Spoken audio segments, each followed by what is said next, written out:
لو انت بتاع سياسة فأكيد لازم تكون قرأت للراجل الكبير الكاتب العظيم ده، الأستاذ والمفكر محمد حسنين هيكل، اللي زي النهاردة في يوم 17 فبراير سنة 2016 رحل عن عالمنا.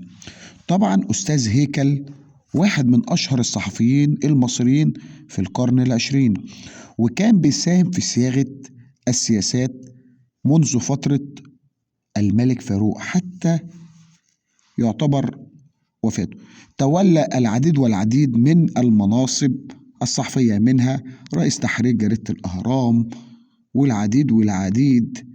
طبعا هو مؤرخ وباحث وصحفي، وكان فكره بيميل للاشتراكية في بعض الأحيان، وله العديد والعديد من المجلات والكتب.